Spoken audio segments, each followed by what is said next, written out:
सनम सुनो हुजे साकी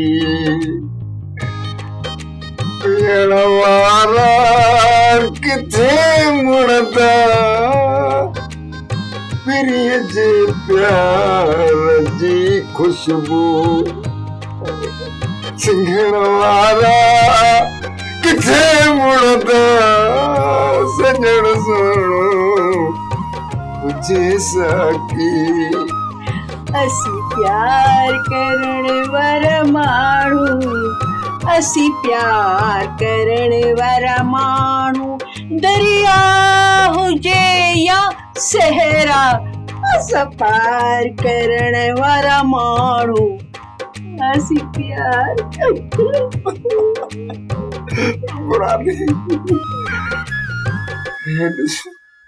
मूंखे ॿिन्ही पुटनि जो कसम ही जेके ज़ेवर पाराया अथनि इहे सभु चोरीअ जा आहिनि। कसम सां चोरी जा आहिनि। सुठो थियो जो रखे अॼु कम अची विया आहिनि ॾिस पायो वेठी आहियां। ॿार मिड़ई मुथाजरी ज़ुबान सां तो अधी अधी चवंदो हुअसि अंदर में त इब्लीस वेठल हो न। शरिया तोखे कहिड़ी ख़बर आउं बि तोखे मिड़ई मथाछरी अदा चवंदी हुअसि दिलि सां थोरी घर अची रुगो तो लाइ सोचींदी हुअसि आहाने बहाने तो वटि ईंदी हुअसि पर अलाह जो चो तूं मूंखे दड़का ॾींदो हुए सम्झंदो कोन हुए मुंहिंजी ॻाल्हि मुंहिंजो अखियूं ॾिसी बि न सम्झंदो हुए केॾो कुरबड़े सां तोखे ॾिसंदी हुअसि। शैतान खे भला केरु सम्झाईंदो आहे छा? ॾिस न जेकॾहिं पाण खुले आम ओपन कचहरी वारा जीअं डिप्टी कमिश्नर मिनिस्टर कंदा माण्हुनि खे घुराए हाल अहवाल वठंदा जेकॾहिं पाण ईअं कचहरी कयूं हा त पाण त सॼे जग में बदनाम थी वञूं हा माण्हू भितर ना छोरा ड्रोड़ा आहिनि असांखे पोइ छा थी पवे हा जेकॾहिं मुरादी बदनाम थिए हा न माण्हुनि जे राति में मुरादी टॻियो हुजे हा न पहुचंदी वक़्तु हा मुरादी बदनाम हुई ओ तगिया तेरे लिए मुरादी बदनाम हुई ओ तगड़िया तेरे लिए तुंहिंजे लाइ तूं बदनाम थिया मुंहिंजी खुश नसीबी हुई न। हा बराबरि सॼी ज़िंदगीअ में हिकिड़ो ई अंग्रेज़ी लफ़्ज़ सिखियो अथमि हनीमून किथे ॿुधाइण हलो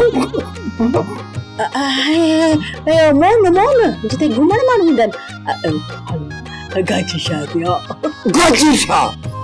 चरी थी जा रे चरी ते गाजी शाह ते मायन जा जिन्न कढंदा आहिनि जिन्न।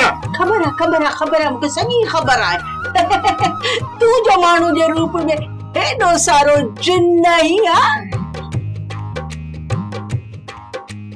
मासी ओ मासी केड़े ख्यालन में गुम थी वई है?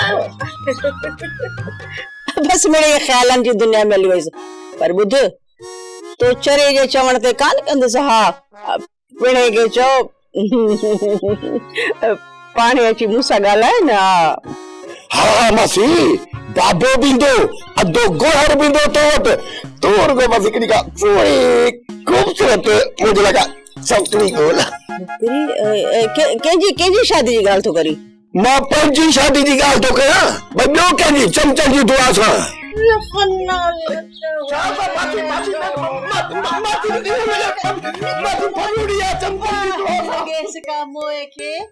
किथे जो किथे मूंखे गुम करे छॾिस पंहिंजी शादी जी लॻी पई असां वञी मुल्क मौला जो पियो थिए वञी ॿिए हंधि ॾिस मूं ठीको खयो आहे तव्हांजो आहे न।